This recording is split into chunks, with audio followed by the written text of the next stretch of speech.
So we got a special guest for us today. I met Miss Sarah Collins at a convention in Indiana about May, I think, this year.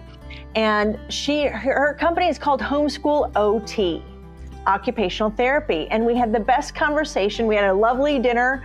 And I said, boy, we got to get you with our homeschoolers because our consultant team gets asked questions that are just a little beyond what we're able to offer. And I know Rainbow has a lot of products that can be used in this arena. And Sarah and I were talking about handwriting, and she says, oh, bring me some rolly carts and some easels. And I'm like, what? You don't want pencil grips? What the heck? So Sarah, say hello and tell us a little bit about Homeschool OT. All right.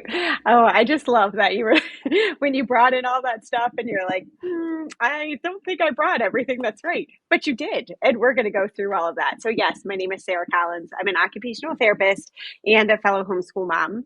And so once we started homeschooling, which was back in 2016, after that, the community as a whole, our community close by, I'm in Pennsylvania, we're inevitably asking some of the same questions over and over and over. And I said, there's not one OT that is really serving our community well, and recognizing how homeschool and how occupational therapy, how they come together. So the definition, like in its most pure form of occupational therapy, we look at what occupies your time. So that's your occupational, right? What occupies your time. And that is so different for each and every person. What you need to do, what I need to do, they're all different things. What we want to do, how we spend our time, it's all different. So with that, it is important to recognize, like all throughout our day, since we look at education as life, right? There's just so many overlapping parts. But with that said, a lot of the very tangible things, like my child isn't reading very well and struggling to get there, or my child can't sit still, sound familiar? Or we're really struggling with handwriting. Those types of questions come at me very, very frequently. And in addition to that, my son also has sensory processing disorder. He's now 12. He struggled to read and write. So I'm coming at this talking to you from just a homeschool mom, perspective, from an occupational perspective, occupational therapy perspective, and from a mom who has been there, perspective too. And I'm coming out on the other side of that now with my son. He's awesome. He's great. But there is just pieces where I'm like, I'm there. I understand. I get it. So here we are. That's what we're going to go through. So it's almost like there's just something in the way of these kids trying to do what they need to do. And the therapy what they need and want to do. Get them. Okay. Yeah. So sometimes, as a therapist, and we're looking through, we look at, are there skills within the person? So is it, is it something cognitive? Are there physical, like motor skills that are kind of a struggle? Are there social skills that are kind of holding us back? So this is what's within the person. Or is there something in the environment that we need to be looking at? The setup of the day, position on the desk, anything like that? Or is it something actually within the occupation itself? So if we're talking about handwriting, is it the paper, the pencil grip? Those are the types of things that we were meaning to.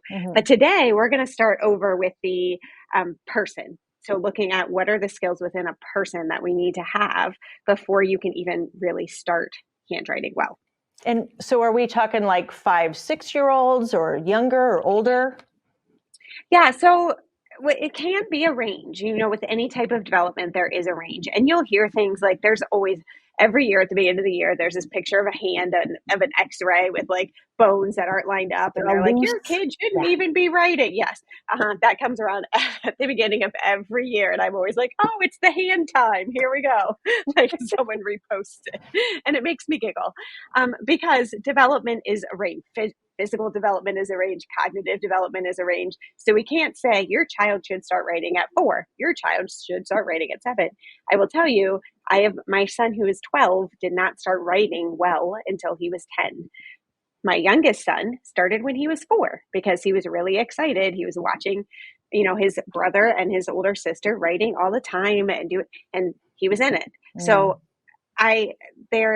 you really have to focus in on your children and knowing some of the signs of when they're ready and how to help them get there. So that's kind of what we're going to talk about. Okay. Do you want to talk about signs or do you want to talk about some of these fun products? Well, we can do it together Okay. because we kind of have to have them both. So the one of the most important things, if we talk about fine motor skills, right? Because everyone will say, Mm-hmm. oh, well, you have to have fine motor coordination to be able to write. So start playing with Play-Doh and putty. And I'm always like, Mm-hmm. yes, that's a great idea. But if you just even, Sarah, when you're sitting there, if you like slouch your body forward and then grab a pencil or grab something near you and then start to write, I mean, you feel ridiculous and and it's not going to work well. So before you are really able to have what we call distal mobility, you have to have this stability here in your core. So things that we want to be thinking about for our kids are, can they climb? You know, if there is a playground that you're going to, can they climb up the ladder to get down the slide? Can they climb around the rock climbing wall? Can they climb a tree? Are they climbing over your furniture? Right? Because this requires a lot of core strength. I'm pointing to my stomach, like you can see, Mm-hmm. core strength, but then also in your shoulder blades, this is shoulder stability.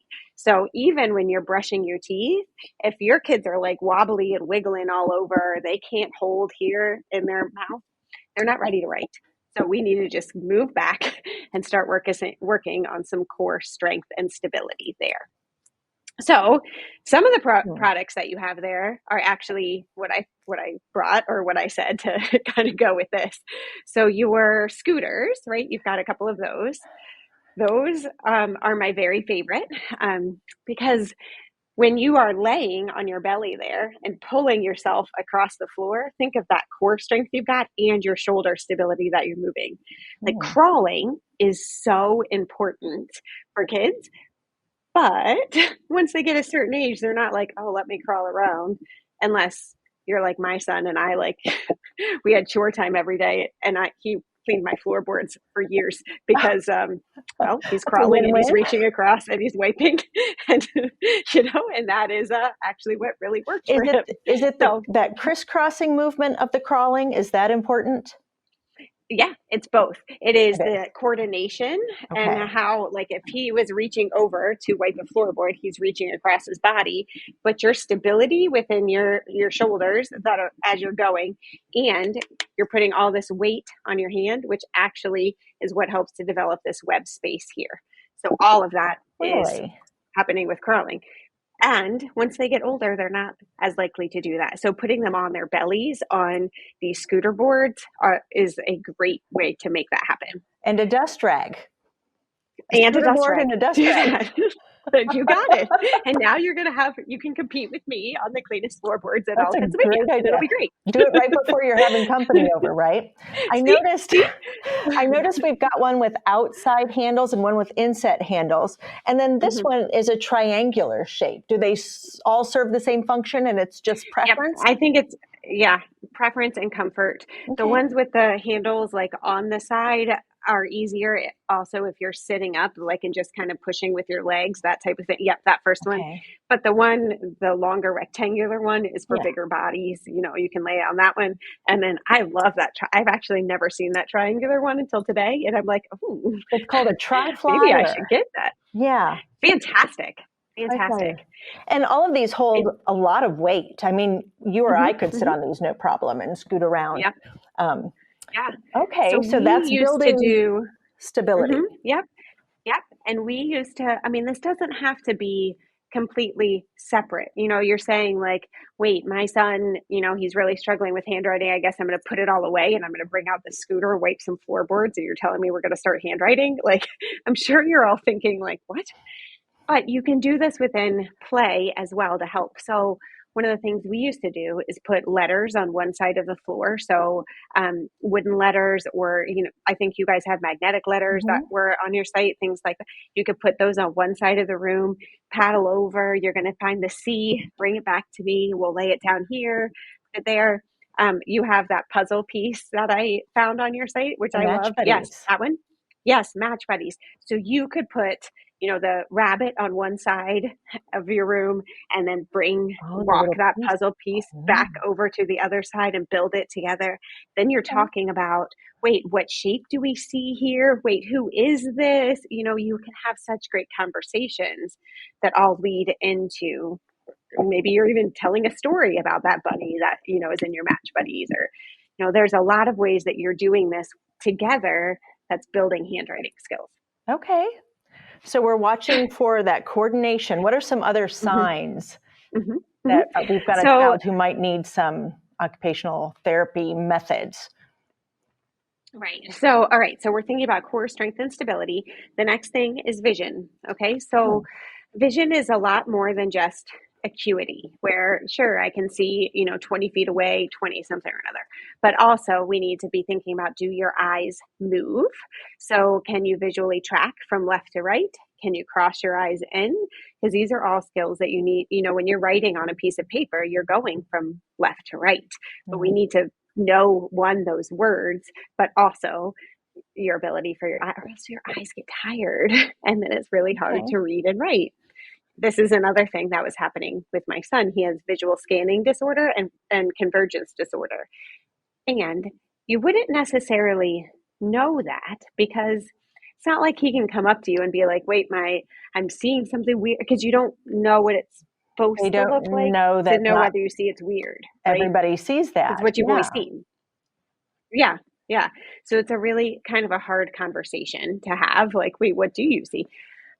So knowing, like, if you're going to catch a ball, can you track it all the way in? Or unfortunately, like my son, did it come and hit you directly in the eye before you Oh. do? That was one of our first signs, was a big giant black eye. So things that you guys have, the paddle ball, which is just, you're holding it Mhm. and the ball is going up and down. Like, can they hit to coordinate that? Or the rebound ball, like where they're attached to a long string or a long rubber Yeah, it's an band and elastic and throw a it and little you're trying to wristband. catch it. Yeah. The same thing. So the rebound ball is another really great one, where you're throwing and catching, and you can watch their vision to see it. Are you moving? Are your eyes moving? Are you accurate when you're catching these balls and throwing them? I can't picture what that looks like. So if I'm watching a 5, 6-year-old, 7-year-old catch a ball, what am I going to Mm-hmm. notice about their eyes? So you'll notice whether if they're missing the ball or If it not. hits them in the face, we That's a might. big one. If we miss them, but that's why this one's on a rubber band, so that's a little bit better. Okay, Um, okay. so you're looking at their accuracy. You can say, like, throw it and to hit this circle on the wall, and you're going to try to throw there. And so are they accurate with that? And then can they watch it when they're coming back? You know Yeah. how if you ever played t-ball or baseball and everyone's like, keep your eye on the On the ball. ball. And yeah, you're always like, I don't even know what that means. Well, in reality, what that means is, can you track that ball to come all the way in? Because Okay. that's necessary with handwriting. So we can look for tracking an object through space, like a ball coming at Mm-hmm. you. We can look for that Mm-hmm. climbing. Now, how do you know? Like, Mm-hmm. I was not an athletic kid. How do Yeah. you know? How do you know the difference between, like, kind of a clumsy kid, or like, Right. how do you, at what point is it something Mm-hmm. to address versus something that's Right. just your little uncoordinated kid? That's the way they are. Right.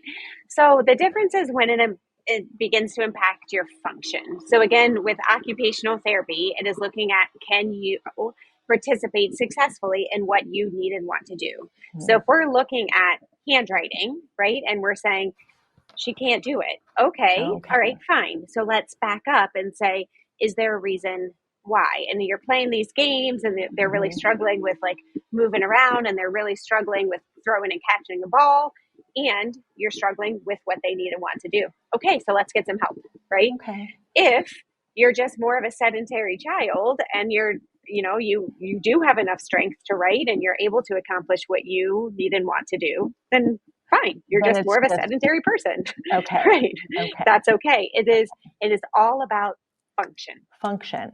Okay. Mm-hmm. I think I get that. What are these little yoga cards you had me bring in? What did you Mm-hmm. want to see So about those? same, yes, as far as that core strength, and Oh. also upper body strength. But remember how I was saying the directionality. So when you're Mm. learning how to write a B and a D, you have to know what, one goes one way, one goes the other. We also need to say, where do we start our letters at the top? So you have to know all of those words of like top, left, right, across. A lot of those are prepositions, but Mhm. also in relationship to our bodies. So there's a great, using those yoga cards, it's a great way to do it. So Okay. let's say, we look at whatever, we're going to call her Joanne. I don't know why that name came to my mind, but it did. So we're going to call the girl in the yoga cards Joanne. Where's Joanne's arm? Oh, it's raising up. Where's Joanne's head? Okay, it's to the side. So Mhm. you are giving that body awareness, but you're using a lot of those directionality words as you're going.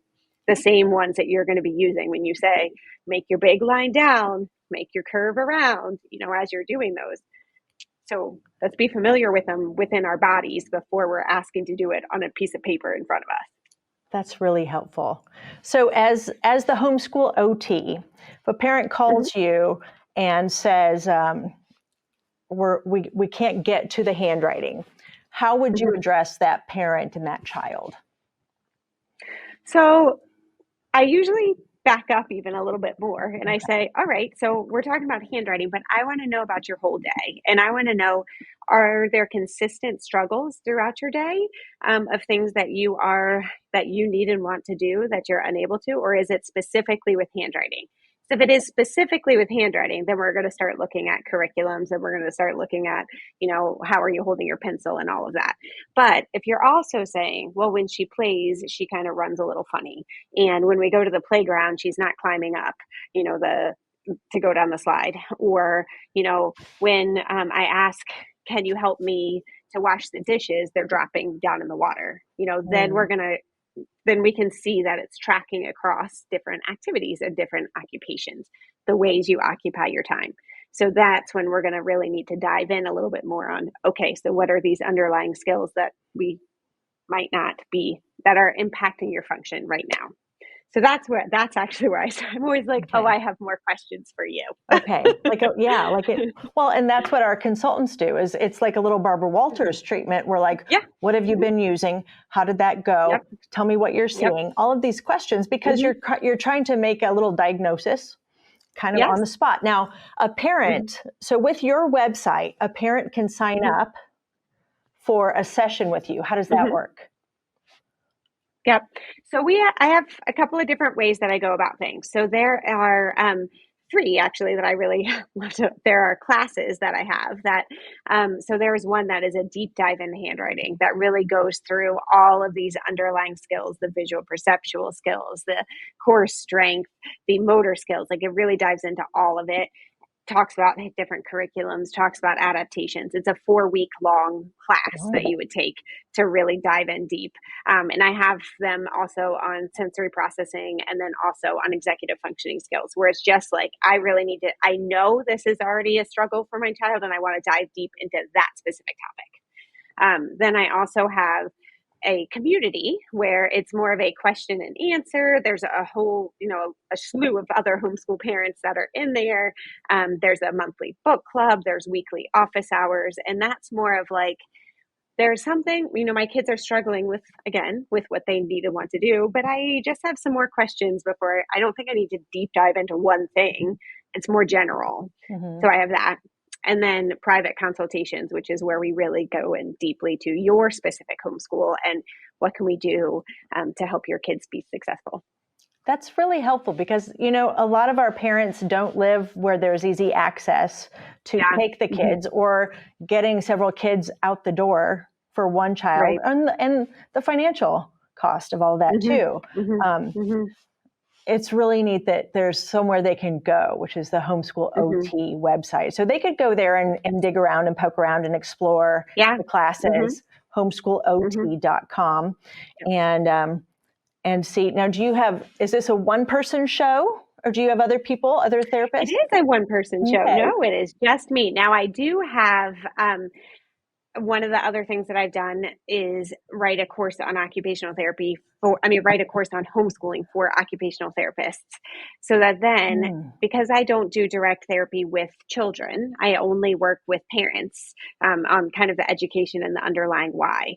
So if our kids need to go to therapy, I don't want to send them somewhere that's going to be like, well, how do you socialize your children? And, and you need to put them in the public school system so that they get the services. I want someone who's really going to understand our homeschool community.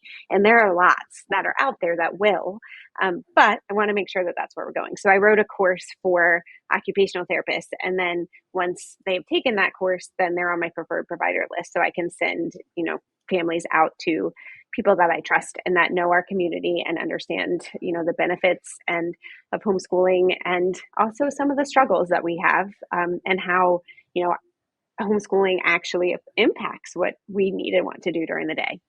So That's puts it really all together that interesting. way. Yeah. Mhm. Have you seen an uptick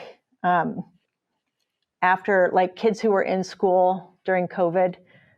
Have you seen an uptick in the need for OT? It is the trends. It's very interesting because the expectations didn't necessarily, like, especially in the public school system, didn't necessarily change. However, we were asking our kids to be a lot more sedentary and to not Mhm. be outside. And so, you noticed Mhm. what I talked about here wasn't, oh, we need to sit down and just write. What I talked about here is how are we going to build this strength and some of these precursors before even writing. And so, unfortunately, there's a couple of birth years of kids that didn't have those same opportunities. Like, we weren't going outside as much at the Mhm. beginning. And then we realized we could go outside, but we couldn't, interact. And there's just, and so many times that kids were asked to sit still because mom was working and dad was like, and everyone's all together. Yeah. And so, yes, there is some lag in those underlying skills that help to build these, Okay. how it all comes together to build handwriting, or to build reading skills, or even to be able to sit to complete some math or things like those. To be able to sit still is a very complex task, actually. Really? hmm even if you're thinking about the Mm. core strength it takes and the posture that you're having to be there, but then to hold your own attention, if you haven't moved for quite some time, do you even have the body awareness to be able to do so? And so that is was really hard to do during quarantine with so many kids. They just didn't get that same body awareness that we get when we're outside playing together, and the problem solving that you get when you're on the playground with other people, or even if you're hiking together, whatever you're doing. Yeah. We missed out on Hmm. that for a couple years. Sarah, you've answered a lot of questions for us today, but I have more. I want to know about big kids and handwriting. I want to know, why do kids hit a wall at 6th grade with writing essays, Mm, and dyscalculia with math? And I have so many questions. Executive function. Why is it such a big deal? I have so many questions, and I'm sure our mm, families at home do too. So mhm. I'd love for you to come back and address some I'm of those in. with us. I would love it too. Those are executive functioning is one of my, like, I don't know if you can see me. I just got so giddy It's like, because that ooh. is one of my favorite things to talk about. So yes, I'm in. Well, and Absolutely. it's one of those things that you don't notice when it's working, but you notice when it's not Mm, working. yes. Is that kind of how it And goes? continues to develop for so long.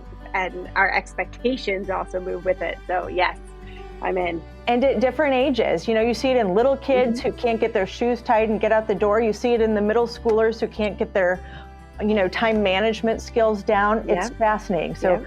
I'd love to have more questions with you. In fact, if our families at home have some questions, send those to me at consultants@rainbowresource.com. Attention, Sarah. Right. You can't forget our name.